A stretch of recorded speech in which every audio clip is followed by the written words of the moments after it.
Hi, this is doctor Adnan Firoz and मैं consultant orthopedic surgeon at Firoz hospital. आज एक बहुत ही शॉर्ट केस मैं आप लोगों को दिखाने वाला हूँ और काफ़ी इंटरेस्टिंग है, क्योंकि ये बहुत कॉमन प्रॉब्लम है जिससे it's related to animal scratch और एनिमल बाइट। तो एक ऐसी पेशेंट मेरे पास आई थी एंड शी वाज़ अ 40 या 50 इयर्स फीमेल पेशेंट। उनको उनकी कैट ने स्क्रैच कर लिया था हैंड में, तो it was a cat scratch problem.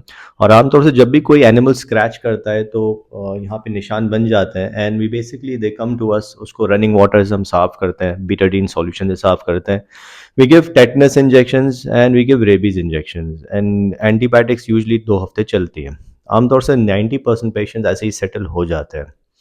One important information आप लोगों को देना ये चाहता हूँ कि जब भी कोई एनिमल बाइट होती है तो रेबीज़ का इंजेक्शन बहुत ज़रूरी होता है, because we never know the animal may have rabies, और रेबीज़ का कोई भी क्योर नहीं होता है।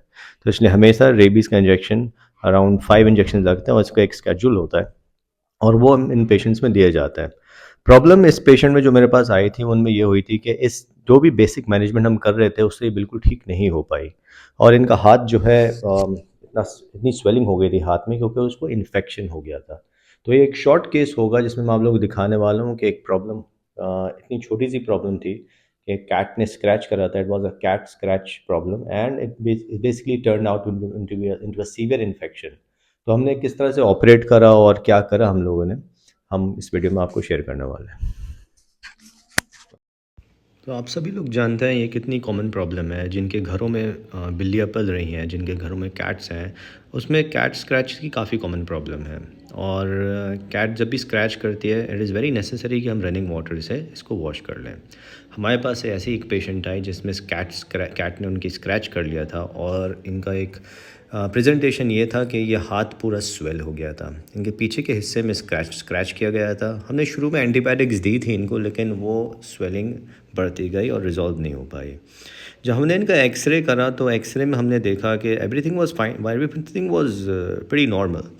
लेकिन जब हमने बहुत ध्यान से देखा एंड तो इट सीम्ड एज इफ़ के कैट का जो नेल होता है, आप लोग वो वाइट स्पॉट देख रहे हैं, that spot in the X-ray index finger के पास, that may be a fragment of the nail. जैसा आप यहाँ भी देख रहे हैं कि हो सकता है एक नाखून का टुकड़ा उसके अंदर रह गया था, तो उसकी वजह से इनका इन्फेक्शन हुआ और एग्जैक्टली यहीं पे इनका कैट ने स्क्रैच किया था और इनका इसी हिस्से में इन्फेक्शन हो चुका था। So we took the patient to the operation theatre और ऑपरेशन थिएटर में हम लोगों ने इनका असेस करा। It was a very severe swelling of the hand में काफ़ी स्वेलिंग थी इस पेशेंट के और exactly that was the point with the cat had scratched, उसमें निशान भी बना हुआ है। तो हम लोगों ने इसको जो है इंसिजन देकर जितना भी पस था, जितना भी इन्फेक्शन था अंदर, वो पूरा निकालने की कोशिश करी। तो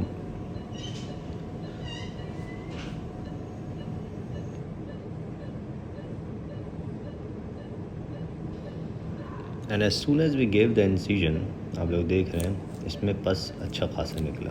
we have to be very careful here क्योंकि यहाँ टेंडेंस भी होता है और ये टेंडेंस उंगलियों को चलाते हैं, तो इसलिए हम लोगों को पूरी एनाटमी आनी चाहिए। Look at the infection, look at the infection, कितना ज़्यादा पस भरा हुआ था इस पेशेंट के अंदर।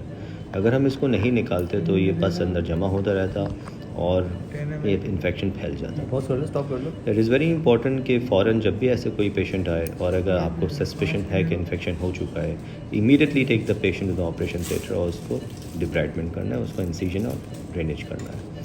सो लुक एट द पस coming out of the hand. तो ये हम लोग थोड़ा सा पस ले लेते हैं और उसका कल्चर दे देते हैं कि उसकी एंटीबायोटिक्स कौन सी सही चलनी चाहिए and we basically went and clean the hand nicely. So we took out the entire pus, जितना भी पस था अंदर वो हम लोगों ने निकाला अंदर से, और जो कुछ था गंदगी अंदर, जो कुछ डर्ट थी अंदर, everything was cleaned with normal saline with antibiotic solutions and the patient became fine. Hope these videos are really helpful to you guys, और उम्मीद है कि आप जितनी भी वीडियोज़ पोस्ट करते हो आपके लिए हेल्पफुल हो। Thank you for watching the videos.